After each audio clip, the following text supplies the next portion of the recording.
Hi everyone, this is Michael Eilbrock with MJE Diagnostics, and this is going to be the first Escope training video. I'm going to guide you through how to use the software, and then later in the series I'm also going to show some more stuff, some captures I've done, and I'll use the captures that I have to show you how to do measurements and stuff. So let's just go ahead and get started with the basics. So as you can see here on the scope screen at the top left corner, we've got some tabs here. We've got controls, setup, multi-tool, and then the crank misfire data screen as well. Okay, so what we're going to start off with is the setup of the scope. Okay, so if you look here at the first box here where it says channels being used,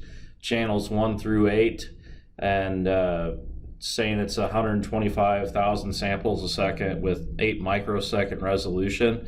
If you want to leave it like this, if you have an 8-channel scope and you need 8 channels, obviously you want to have it at this setting.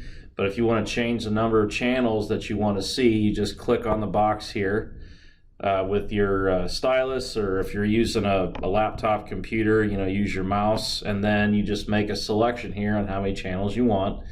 So you've got channels 1 to 4, 250,000 samples a second, channels 1 to 2, 500,000 samples a second, and then for channel 1, 1,000,000 samples a second. Okay, so you just make a selection here, and then it only shows the channels that you want. Okay, so that's how you adjust for what channels that you want to have.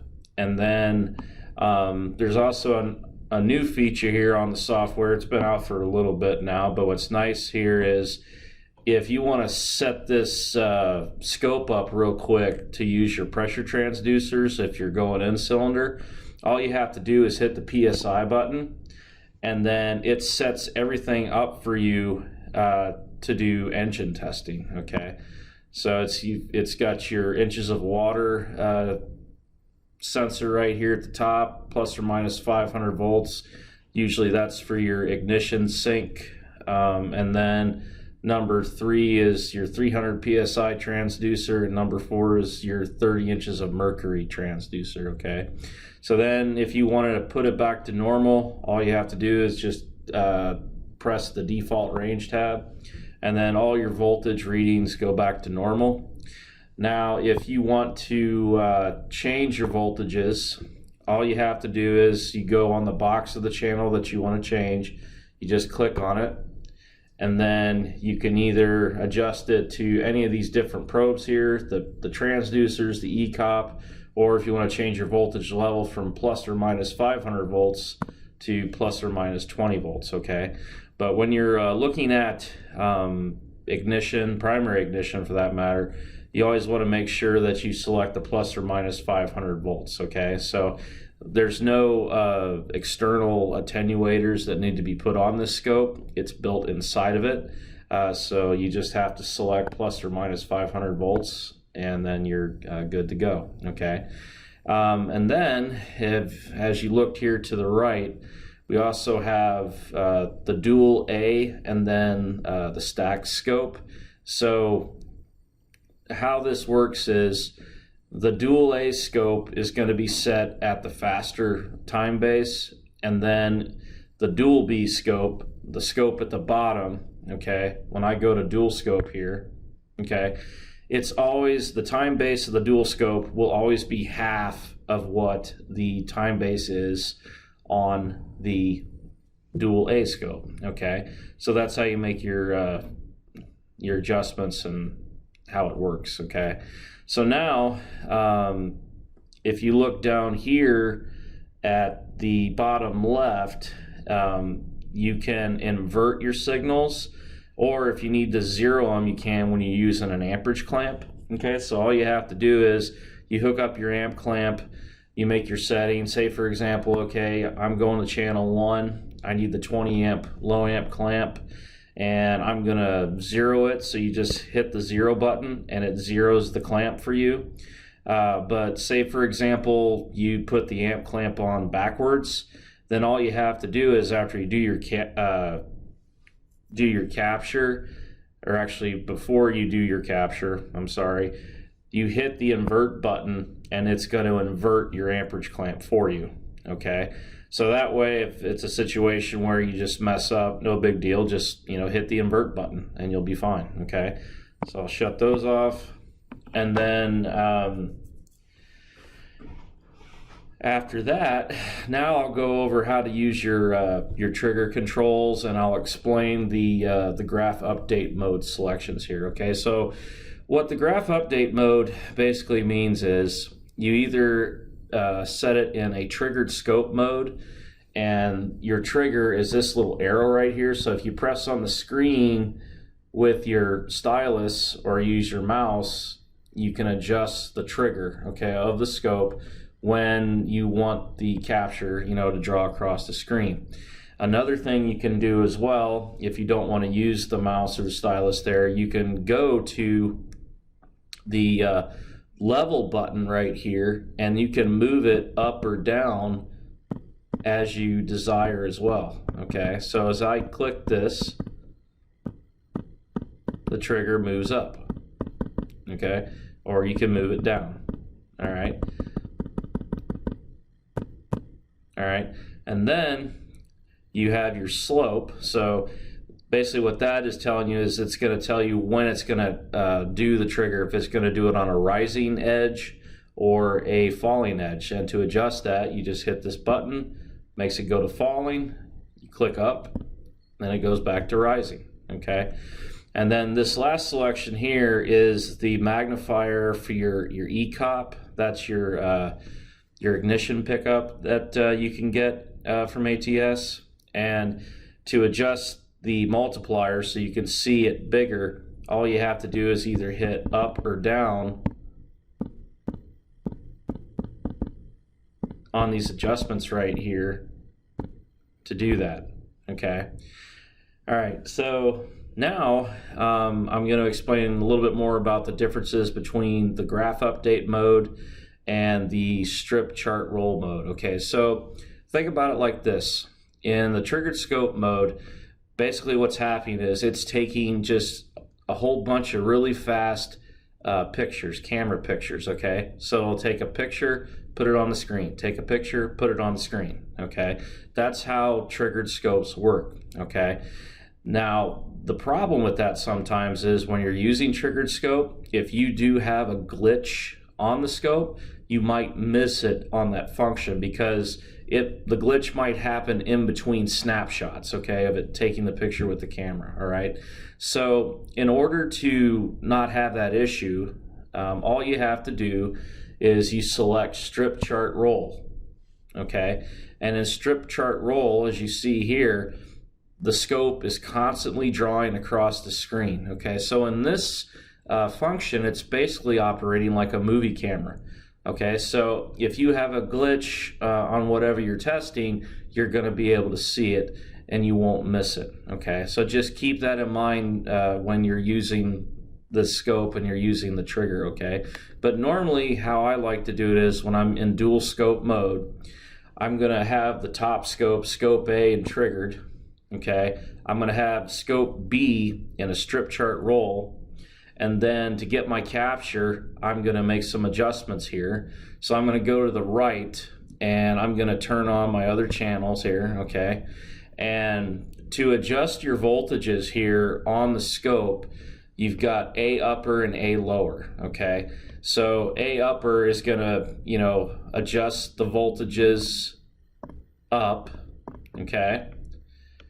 So you've got more voltage on the screen. So here I moved it up to 200 volts, but that's kind of small now. So I'm going to lower it down. And then I'm going to move the A lower up a little bit as well.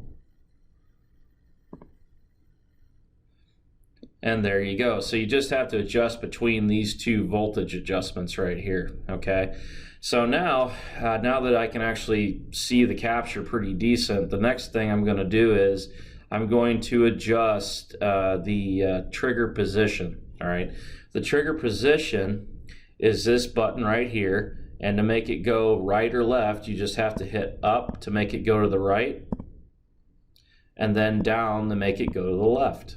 All right, so that's pretty simple, that's easy. So I'm going to move that a little bit more.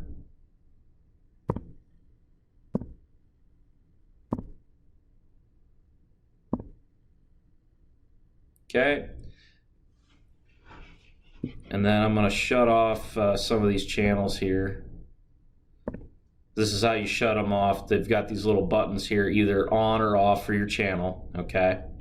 So I'm going to shut off that, and I'm just going to look at this injector. Okay. So now that I've shown how to do the adjustments with the trigger and everything, now I'll show you how to adjust the sweep. Okay. So right here, the record time, one sweep, I'm at 2 milliseconds for the total record time, and I'm just going to make this a little bit bigger. And as you can see here, you get more time on the screen on the top scope, and then also the bottom scope time also goes to half of what the record time is on the top scope. Okay, so I'm at 16 milliseconds here, and then I'll just adjust this a little bit here, and now I'm at 32 milliseconds. Okay, so if you notice here, when I did that, when I readjusted it, I went to 40 and the bottom went to 80. Then I went to 80 and it went to 160. Okay, so you might have to reset it when you do this, but when you do that though, it goes 80 at the top, 160 at the bottom. So the time base of B is half of what the time base of A is. Okay, so that's pretty simple to remember and understand.